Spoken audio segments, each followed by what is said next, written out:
Do you love horror, science fiction, B-movies, horror hosts, old-time radio, just plain spooky stuff? Then you should sign up at patreon.com/Lord Blood-Rah.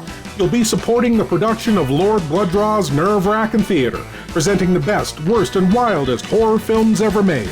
Lord Blood-Rah's Wrackin Auditorium, featuring the best of old-time radio horror. Captain Paxar's Star Cadet Hour, showing classic 1950s sci-fi shows for Star Cadets of all ages. Plus, you'll get exclusive access to bonus content like Behind the Curtains of the Wrackin Auditorium, a deep dive into radio horror, Lord Blood-Rah's B-movie reviews, a look at a classic low-budget drive-in feature, and much more. Sign up today at patreon.com/Lord Blood-Rah for the love of horror.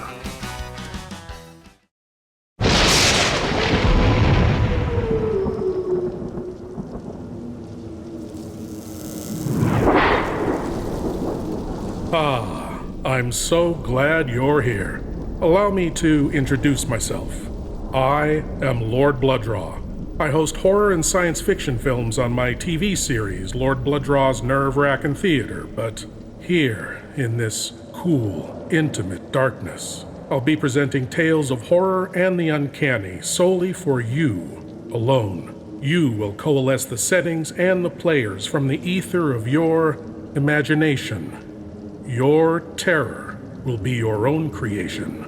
This is the sorcery of sound, the subtle magic of old-time radio, horror.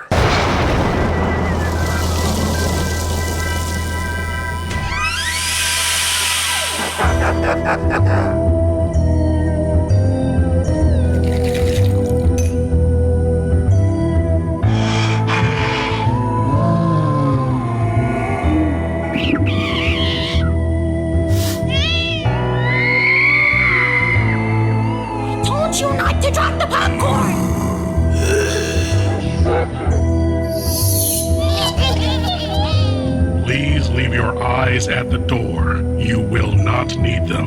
This is Lord Blood-Rah's Wrackin Auditorium.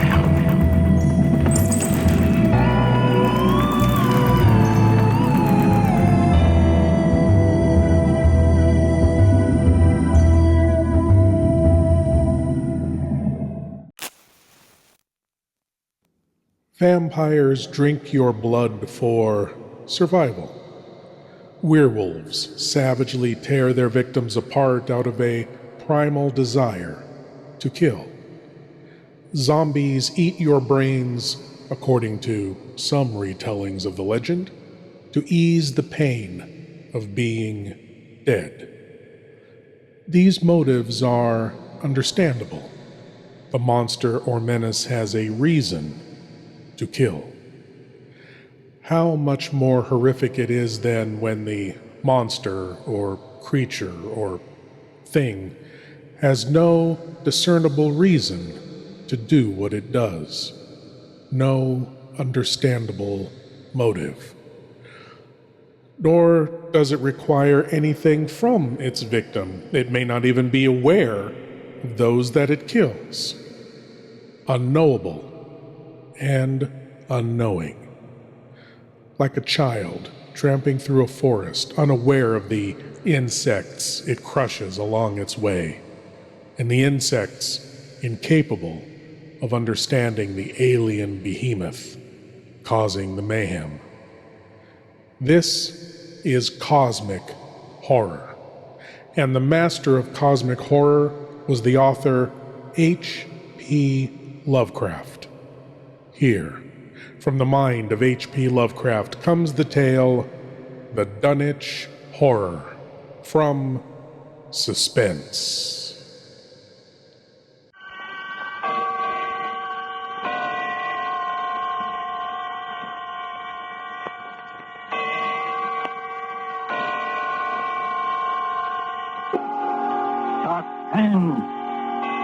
Mr. Ronald Colman, a star of The Dunwich Horror, a suspense play produced, edited, and directed by William Spear.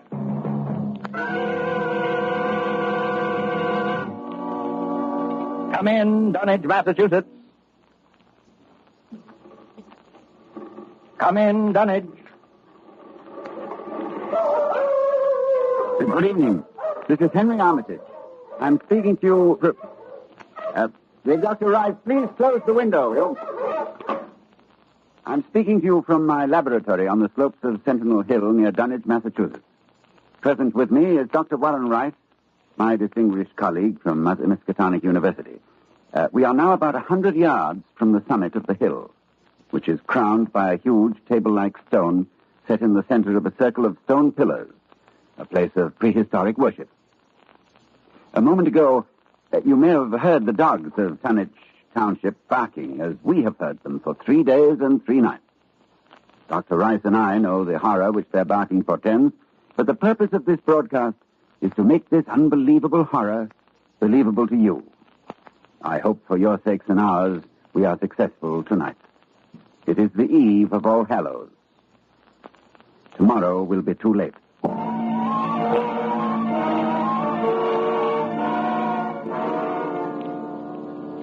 Our time tonight is very short, so I'll speak only of those more recent events which, believe me, may culminate at any moment in a climax too frightful to wholly contemplate. I will begin with the birth of Wilbur Whately.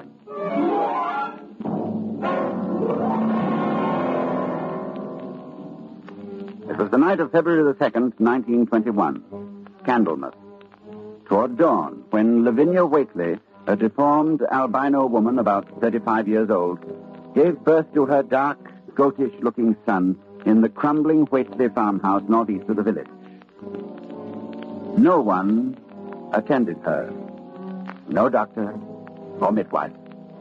No one was with her, except her aged, half-insane father, who was known as Wizard Whately. So Wilbur came into this world under heaven knows what incantations, what appeals to what powers. A week later, Wizard Whately drove his sleigh into Dunwich village and reported the event to a group of loungers in Osborne's general store. Hey, your grandson got yellow hair like Lavinia, Wizard? No, takes after his father more. He's dark. You never spoke of who his father might be now, did you? Oh, you'll know his father when the time comes.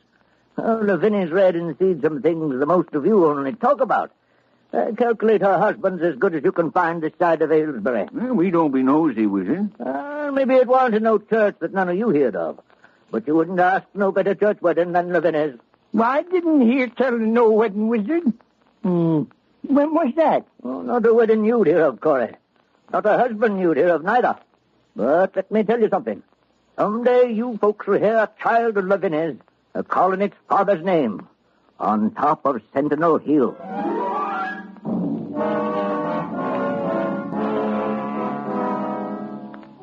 Prophecy? Or idle boasting by an insane old man? No, I know I ask a great deal when I ask you to believe that the arrival of an infant into that house of dire poverty and squalor could possibly constitute a horror and a threat to all our known world. Yet it has an earthly history. Perhaps through this history, you will be able to give it credence. Wilbur Whately's growth was uncanny.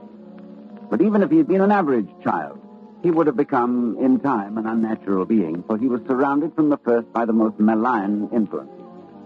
There was his grandfather, old Whately, Wizard Whately, who each Halloween climbed Sentinel Hill to the great circle of stone, and while the hills shook, stood holding a great book open on his arms and shrieked into the wind. Shrieked.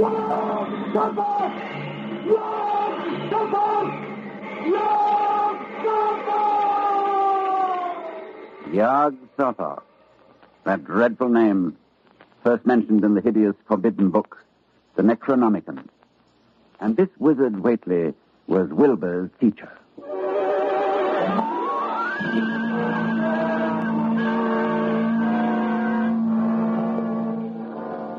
The villagers began to notice curious things that were going on at the Whately farmhouse.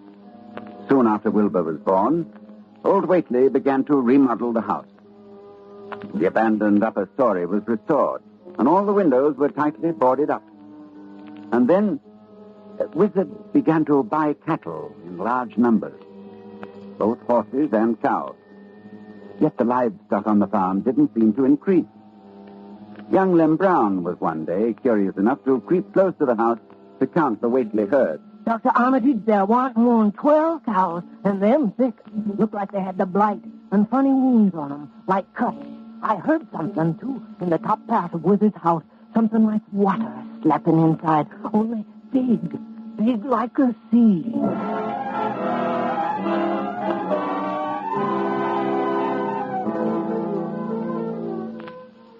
One other person went to the Whately farm in the years before I met Wilbur. Dr. Ken Houghton of Aylesbury, who was called by Wilbur himself, who said that his grandfather was dying. Dr. Houghton found the old man in a bedroom on the ground floor, and Wilbur with him. While outside the window, a legion of whippoorwills cried loudly and rhythmically, endlessly. Wilbur spoke about the sound. Listen, he's whistling time with his breathing now. They're ready. Listen, Doctor.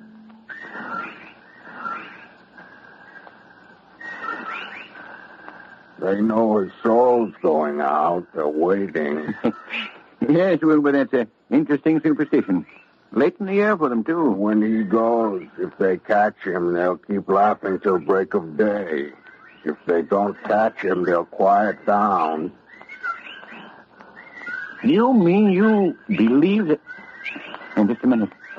I think he's conscious. Yes, the birds changed when his breathing changed. Like I say. Willie! I'm here. More space, Willie. Remember, more space soon. Yes, I'll build it. You grows, but that grows faster.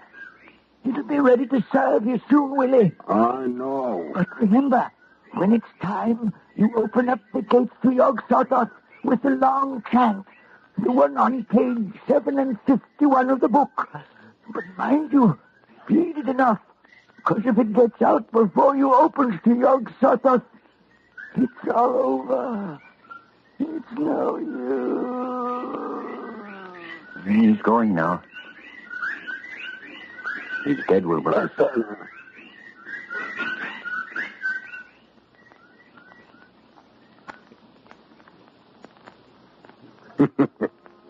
The birds, they didn't catch him. Yes, he's free. He's gone.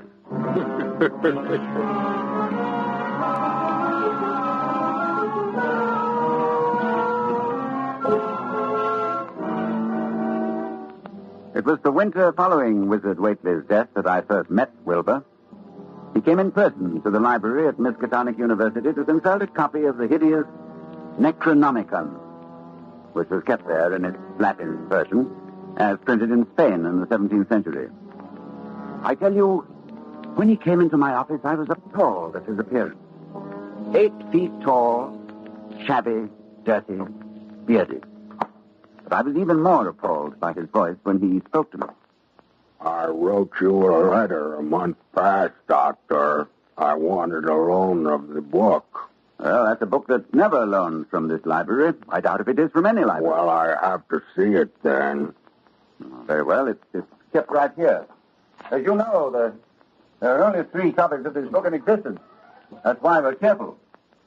Here, you can look at it on this table. Wizard said it would be on page 751. What? What is it you're looking for? The formula, the long chant. The one that opens the gate to Yog-Sothoth.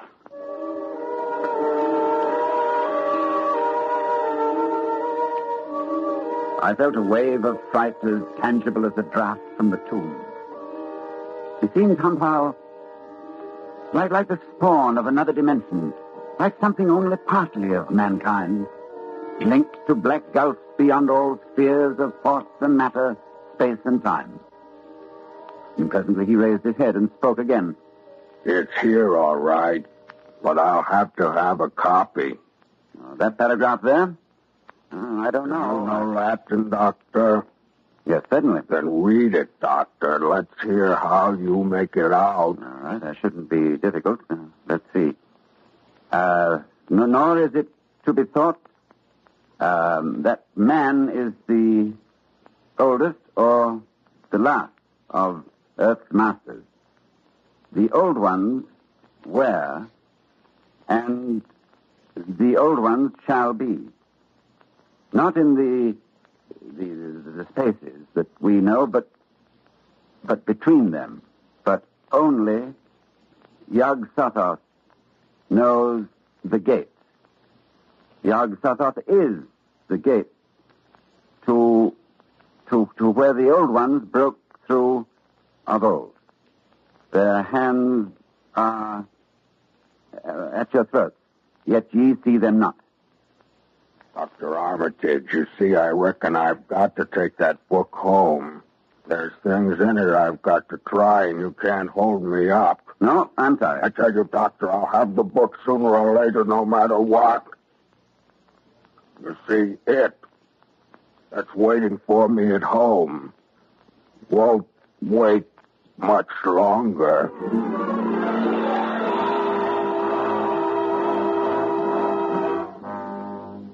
It was a week later that I was awakened suddenly by the fierce yelping of the great watchdog on the campus, followed by a sound from a wholly different throat that screamed. And I knew instantly that Wilbur had come back for the Necronomicon. I hastened into my clothes and rushed across to the library where a crowd had gathered before the smashed window of my office. Inside, there was a fearful groaning and growling, and some instinct warned me that what was taking place there was not for unfortified eyes to see. I brushed back the crowd, motioning only to Professor Rice to come in with me. When we opened the study door, Professor Rice screamed. No, Dr. Armitage, no, I can't. Come, close the door. You can't let them see. He's alive, but Lord, what a job that dog's done. Torn him to bits. Oh, it's a horrible sound, that moaning. Suppose we ought to call a doctor? A doctor? A doctor for that? No doctor in the world would know what to do for that. Look, Armitage, it's not human, nor animal. Where did it come from? Can you tell me? Can you tell me what it is?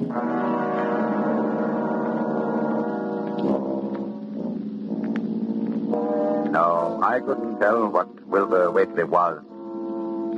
The thing that lay half bent on its side in a pool of greenish-yellow stickiness was 9 feet tall. The dogs had torn off all the clothing and some of the skin. It was partly human, beyond a doubt, with very man-like hands and head, but the torso and lower parts of the body were fabulous. Its chest had the leathery hide of a crocodile or alligator. But below the waistline, the skin was covered with coarse black fur. And from the abdomen, long greenish-gray tentacles. The limbs terminated in ridgy-veined pads that were neither hooves nor claws. And as Dr. Rice and I stood staring at this presence, the whippoorwills began to cry in unison outside the study window. And then the thing on the floor roused and mumbled. God.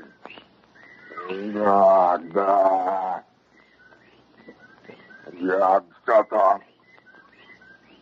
Yog-Sothoth. Armitage, in heaven's name. Listen. The whippoorwill. Listen. He's dead now.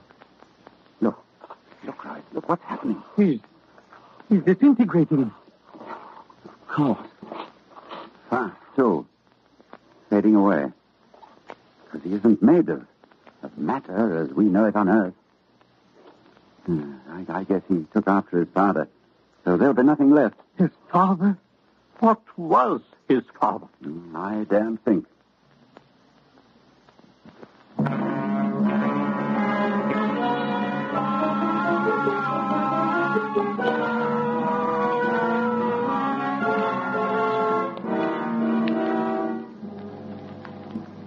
I thought then that what came into our world with Wilbur Whately left with him. I forgot what he himself had told me of it, which was waiting in the sealed house Wizard Whately had built, where the cattle were driven to disappear. But Wilbur Whately left a diary, written in a strange alphabet resembling Sanskrit. And I worked off and on for weeks to decipher it. And finally, I read the following passage written by Wilbur when he was no more than 8 years old. That upstairs is more ahead of me than I had thought it would be, and is not like to have much earth brain. I can see it a little when I make the sign or blow the powder of Ibengatse at it. And it is like them I see Halloween on the hill. I wonder how I shall look when the earth is cleared and there are no earth beings. Maybe like that upstairs looks, which has no body, even fed with all the blood. Toward morning, in a cold sweat of terror, I called Dr. Rice to my house and told him we have to destroy what's in that farmhouse. Why can't we just leave the thing locked up there? The house is boarded tight. Yes, but you think boards will hold it? Don't you realize, man, it hasn't been fed? It hasn't had blood since the 18th of September, when Wilbur Whately came here to die.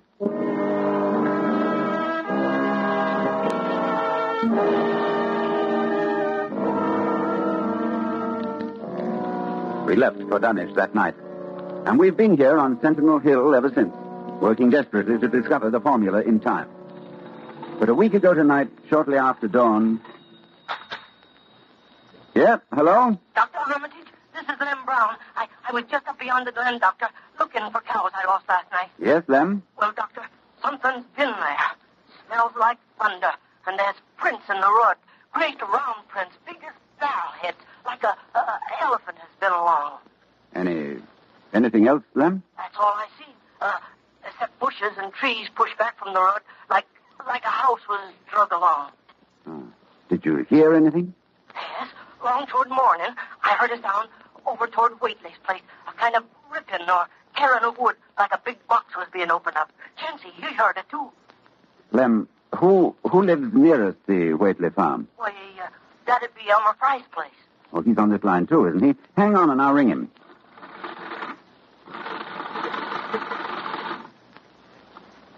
Yes, Dr. Armitage, this is Central. I'm trying to get Elmer Fry, Central.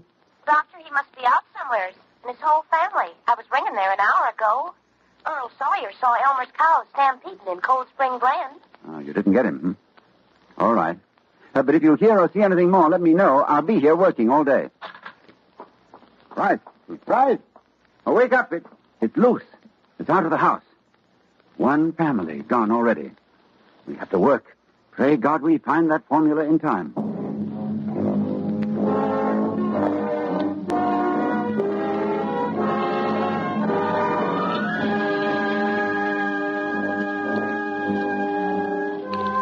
A week since it broke loose.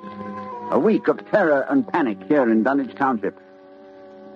Each night it moves about the countryside, leaving the trees crushed in a 30-foot swathe, as though by a moving mountain, leaving its monstrous tracks and a trail of tarry stickiness, leaving crushed and gutted farmhouses and whole herds of cattle drained of blood.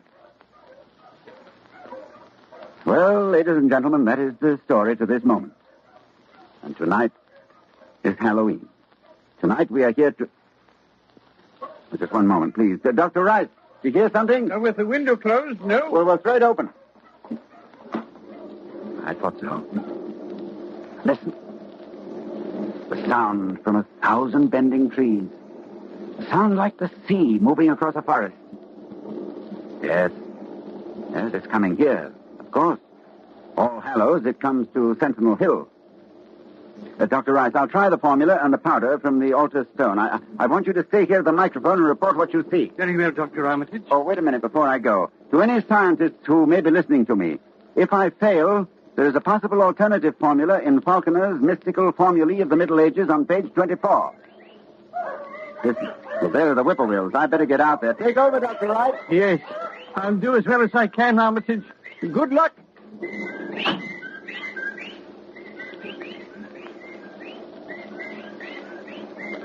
Ladies and gentlemen, Dr. Armitage is climbing to the top of the hill, to the altar stone. I can see him plainly, for the moon is high and the night clear. Down the hill toward the dark village, I can see the grasses and shrubbery bending down, marking the monster's ascent. It moves quite fast, and I feel a proximity to phases of being utterly forbidden. Now, Dr. Armitage stands now on the altar stone and is holding the powder which, if the books are correct, will make this thing for an instant visible. It is quite close to him now. Perhaps 20 yards or less. He lifts his hands. He flings the powder in a wide arc. They can see. Oh, no! No!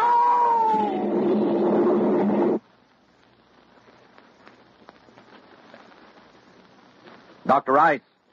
Come in, Dunwich. Ladies and gentlemen, this is your suspense announcer. Due to conditions... Oh, just a moment, please.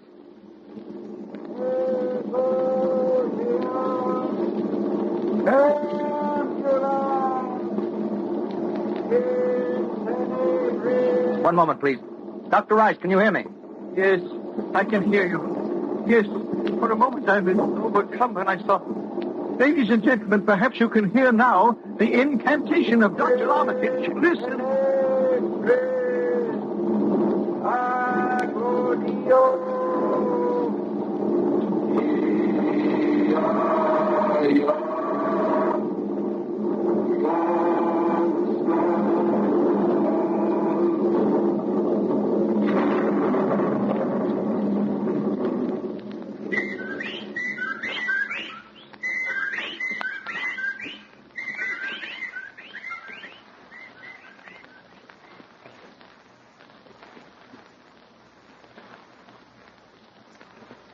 The whippoorwills mean death. And Dr. Armitage is walking back here now. So we know that whatever it was, it is gone. It is dead. We can be thankful indeed. You see, I saw Dr. Armitage. Yes. Did you see it, Dr. Rice? I saw it, Lord, yes. What did it look like to you? It looked Here. like something made of squirming ropes, but bigger than a barn and shaped, well, like an egg, and dozens of legs, like barrels that half closed when it stepped, and nothing solid about it, and at least 15 or 20 mouths or trunks opening and closing, but what was it? Oh, the kind of force that doesn't belong in our part of space. Did you notice the half face on top? Half face, like a human face. Yes, very large, but yes, quite human, and quite like Wilbur's, like all the Whateleys. Then it was... That's right. It was Wilbur's twin brother. And you saw what 3 weeks' growth had done. And it was the child of Lavinia's who called its father's name on Sentinel Hill, as Wizard Whately prophesied. You heard it calling, Yog Sotho. Ladies and gentlemen, this night is over. It is All Saints' Day. May heaven bless us all.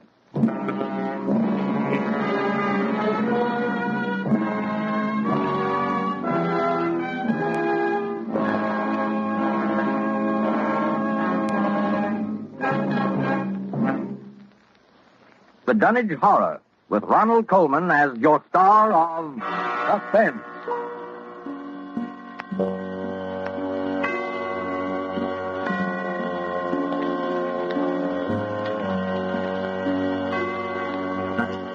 This is the Armed Forces Radio Service. The horror the Whately family worshipped, the thing it spawned, was defeated. Here. Now. But the old ones were, and the old ones shall be. Not in the spaces we know, but between them. Our doom waits in the darkness to emerge according to their incomprehensible whim. Thank you for joining me in the Wrackin auditorium, and I hope you'll come again. But now it's time for you to rejoin the, real world. I am Lord Blood-Rah, and I'll be waiting here for you in the shadows of your mind until the next time you seek the darkness. Good night.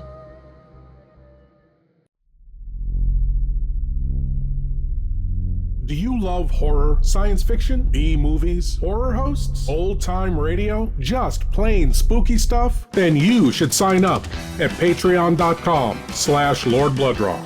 You'll be supporting the production of Lord Blood-Rah's Wrackin Theater, presenting the best, worst, and wildest horror films ever made. Lord Blood-Rah's Wrackin auditorium, featuring the best of old-time radio horror. Captain Paxar's Star Cadet Hour, showing classic 1950s sci-fi shows for Star Cadets of all ages. Plus, you'll get exclusive access to bonus content like Behind the Curtains of the Wrackin auditorium, a deep dive into radio horror. Lord Blood-Rah's B-movie reviews, a look at a classic low-budget drive-in feature, and much more. Sign up today at patreon.com/Lord Blood-Rah for the love of horror.